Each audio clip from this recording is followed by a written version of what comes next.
I couldn't quit remembering. In a radical departure from my normal content, I want to talk to you about something that I think could make you feel as happy as it has made me.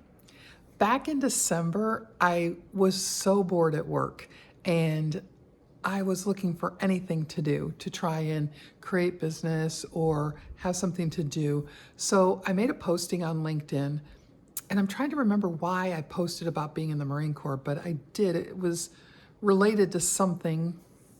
Oh, I had interviewed a guy. I'd interviewed a guy who had driven big trucks in the Army. And when I told him that I drove a deuce and a half, he was like, whoa. So I thought, oh, I guess the deuce and a half is kind of like an old school kind of big truck, right? So I wanted to put this, human resources story on my LinkedIn profile just to have something to do. And maybe somebody would hire me to hire for them. That job was just very, very stressful. Anyway, so my son comes to me, he's like, Mom, I didn't know that you drove a deuce and a half. I didn't know you drove that truck. And so I was like, well, yeah.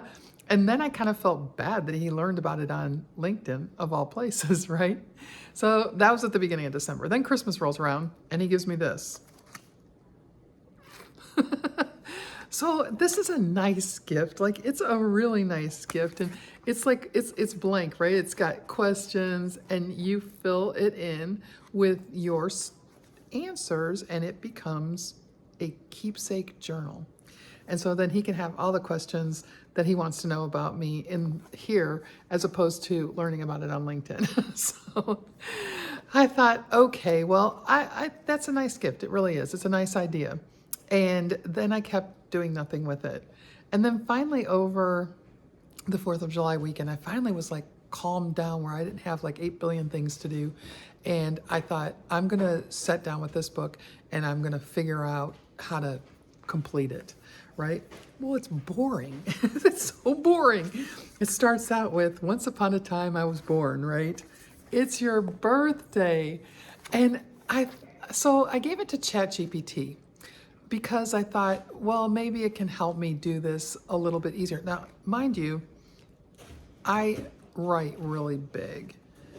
And I just, in order to fill this in, like, this is a whole story right here, right? I'm supposed to fill that in.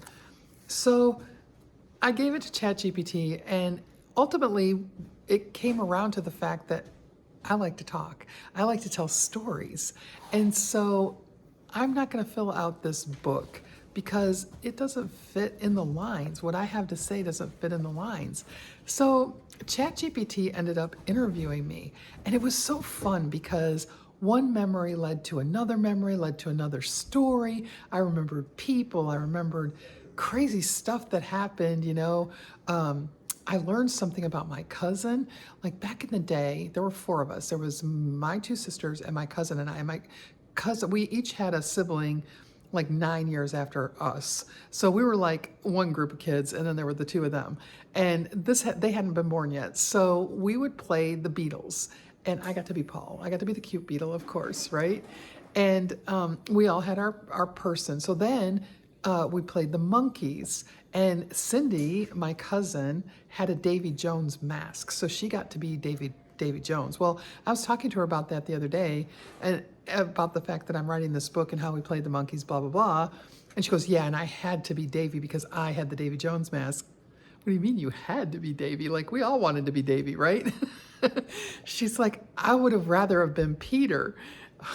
So here we are, what? I was like 9, and like, almost 58 years later, I find out that she didn't even want to be Davy Jones at all.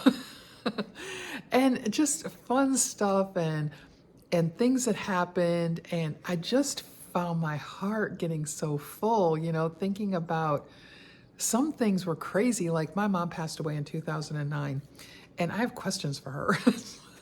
When I was 5 years old, we were going to move into the city, and I remember being nervous about it because at the time there was a girl who had been kidnapped on her way home from school.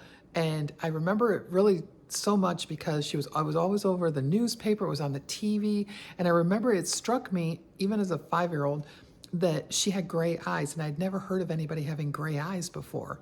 And so I thought about her a lot, even after we moved, I thought about her a lot. Well, after we moved there, and this was December, that she got kidnapped, and we moved where I started school the following January in the new town. So it was like really recent. And my mom had us walk to and from school twice a day. We would walk to school, we'd walk home for lunch, we'd walk back to school, and then back home at night. And I've got questions. Mom, how could you have let me do that? How could you have let us do that? But it's so funny how you can just remember all the things just like they happened yesterday. Like, when I was in first grade at that school, there was a candy store, a penny candy store right next to the school. And it was called Bonzi's. And we were told, don't you ever go into Bonzi's. You are not allowed to go into Bonzi's. But you know that exactly whenever we had any money, we were in Bonzi's. And we walked to and from school. So we would try to hurry home if we had to stand in Bonzi's, because if you walked into Bonzi's, it was like four deep with kids trying to get to the counter, trying to get their candy, and trying to make a decision. And oh my goodness, it was such an incredible experience, and it was so rare that we went in there. But then we would try to eat the candy by the time we got home so we wouldn't get in trouble, and we would try to get home on time so we didn't get in trouble. And so, but Bonzi's, what a great idea, right? Whoever thought of putting a penny candy store next to an elementary school? It's genius, especially when all the kids are walking. I have been laughing.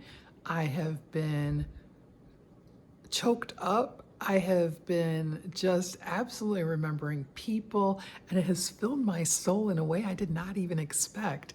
And I just wanted to share it with you because I think that it would be a fun experience for anybody to do. Whether you have the book to start with, the book is a good place to start for real.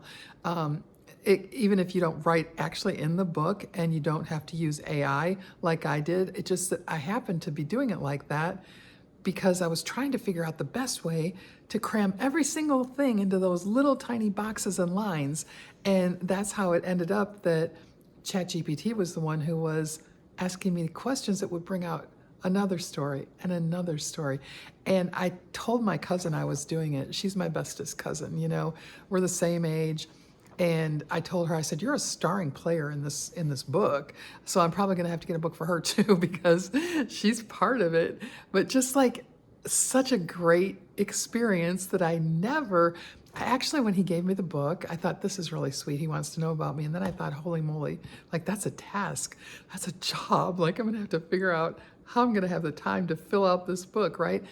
But it's been the most incredible gift of just the remembering of the fun stuff and the people and things you may have forgotten, It's been so anyway, if there's one thing I hope you take away from this video today, it's that your life isn't ordinary. You have stories to tell that no one else can tell. The people who love you probably haven't even heard all of them. I know my son didn't hear all mine.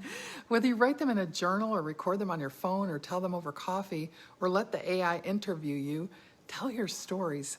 Not because your life is over, because it's not. Your story's still being written, and remembering where you've been has a funny way of giving you energy for where you're going. Thanks for being here today. We're rewriting the rules on aging, one adventure at a time. If you know another aging rebel, invite her to join us. I'll see you in the next one, and until then, live strong, laugh often, and shine with purpose.